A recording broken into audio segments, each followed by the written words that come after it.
Barack Obama is still a figure that will be trotted out in order to maintain Biden's credibility as a president. Now, the reason that Barack Obama remains a significant political figure is precisely because Joe Biden is observably in decline, and associating him with Barack Obama is still a powerful boost to his image as a senescent occupant of the White House. But are people who deify Barack Obama overlooking some pretty crucial facts about his time in office, putting aside this viral video? So let's have a look at a few bullet points of Barack Obama's time in office. He bailed out the banks in 2008 instead of course, bailing out ordinary people. He prosecuted more people under the Espionage Act than all previous presidents combined, and that's essentially silencing Americans who criticize American foreign policy or American deep state, notably Julian Assange, Edward Snowden, both prosecuted under the Espionage Act. But perhaps most significantly of all, there were 10 times more airstrikes in the covert war on terror during President Barack Obama's presidency than under his predecessor, George W. Bush. Obviously, because of Iraq, we all think of George W. Bush and Dick Cheney and Wolfowitz and Rumsfeld, whose names are synonymous with war undertaken for profit to capture resources, a war that was delegitimized by the failure to find WMDs. And to imagine that Barack Obama conducted more covert airstrikes than that administration is surprising and still feels at odds with how we perceive Barack Obama. During his presidency, Obama approved the use of 563 drone strikes that killed approximately 3,797 people. In fact, Obama authorized 54 drone strikes alone in Pakistan during his first year in office. One of the first CIA drone strikes under President Obama was at a funeral, murdering as many as 41 Pakistani civilians. That's extraordinary because at that point we were still in the euphoria of the election of Barack Obama, truly believing this was an opportunity for hope and change. We had not yet had our expectations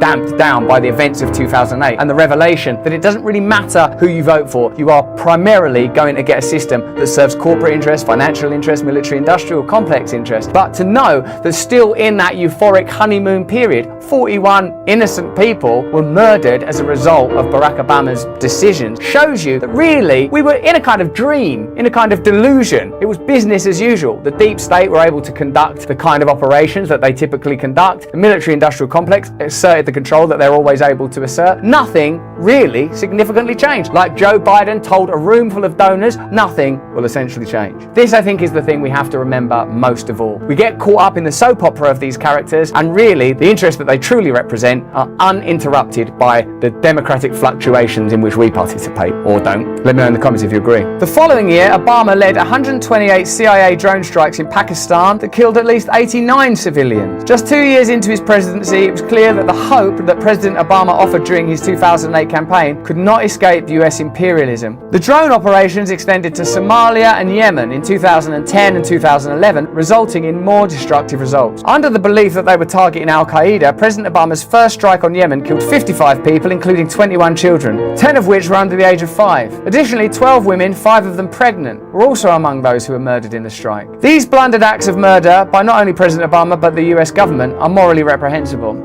Inconceivable. Really important news, the sort of thing that we should be aware of, the kind of things that are just sort of brushed over. Much more important than anybody's private life. 21 children were murdered, and yet we think because this happened in Pakistan, or it's just somehow we package it off as necessary and ultimately kind of irrelevant, don't we, if we're honest? I suppose this is the kind of information that we have to bear in mind when we look at the accepted stance with the current war between Ukraine and Russia. That America's role is to back brave Ukraine, and Ukraine are brave, for moral reasons, for humanitarian reasons. How can that be the case when a president still regarded as a hero participated in the murder of women and children? This is beyond the culpability of individuals like Barack Obama. He becomes, I have to say, kind of irrelevant because the momentum of this system is so potent and powerful that even dead children are just regarded as almost irrelevant shrapnel and collateral damage in the operations of this unforgiving system. How can we begin to believe that any war that America backs is just?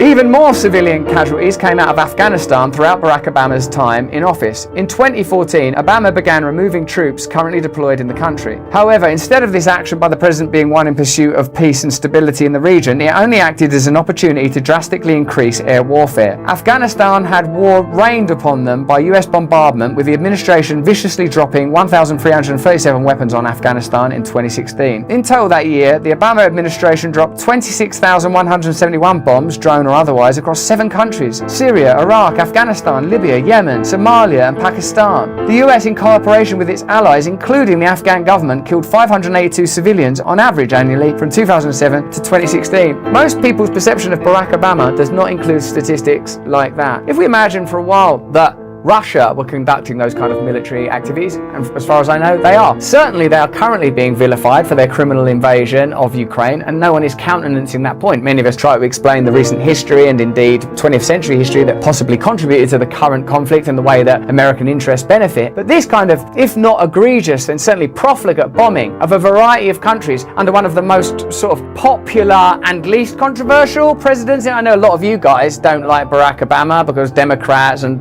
because of your kind of political persuasion, but broadly speaking, Barack Obama is like now a sort of celebrity, isn't he? Like he's Netflix shows and that kind of thing, and when you see him on stuff, he's cool and chatty. But this is a piece of reality that many of us are not willing to countenance, a reality that really we should be looking at and addressing. With the exception of the wars themselves, the claim that former President Barack Obama is a war criminal also lies within the double tap initiative. Double tap drone strikes are as disturbing as they sound. These attacks are follow-up strikes on first responders as they rush to the bombed area trying to assist any survivors. That's a level of mendacity that's difficult to incorporate into the image of Barack Obama as a hero that's brought on to make Joe Biden more electable. Isn't that kind of information enough to help us to revise our systems, to recognize that what's required is radical change, that the distinctions between the two parties and successive presidents isn't significant enough? If this is the kind of thing that's deemed acceptable business as usual, surely business as usual is precisely what needs addressing.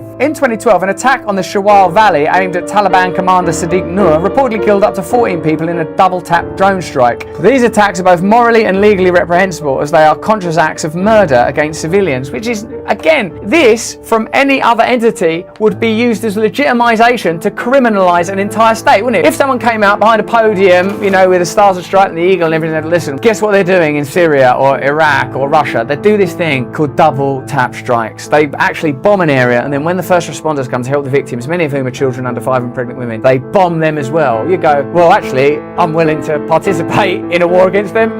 Give us the stuff. I'll go. That needs to be stopped. Oh, you don't need to go anywhere because it's happening here. And in fact, the person that's making those decisions is being sold to you as a hero. And again, I'm not naive enough to suggest that Barack Obama is somehow the generator of that kind of malevolence. He's rather just a temporary occupant of an office that demands that in order to support the interests that truly run America. That's what we're saying again and again on this channel. We are presented with spectacle. We are presented with distraction. The price of even our inhibited freedom is a machine that murders children and says there's nothing wrong with it. A machine that sells us poisoned food and tells us there's nothing wrong with it. That props up pharmaceutical industries and energy industries that couldn't operate under their own financial capital but require your taxpayer dollars to subsidize and fund them, and tell us that there's nothing wrong with it. There are so many more questions that require asking before blithely accepting some of these people as heroes. Drone strikes conducted by the United States during a 5-month-long campaign in Afghanistan caused the deaths of unintended targets nearly 9 out of 10 times, leaked intelligence documents suggest. 9 out of 10 times, most of the time, should probably not happen. Not a reliable model, is it? In my recent conversation with Sam Harris, when he talks about terrorists and their potential ecstatic state when conducting jihad, there's a kind of fetishization of the presumed evil of religious ideology, but secularism leads to murder of this nature just under the cold rational dispatch, collateral damage, no note, no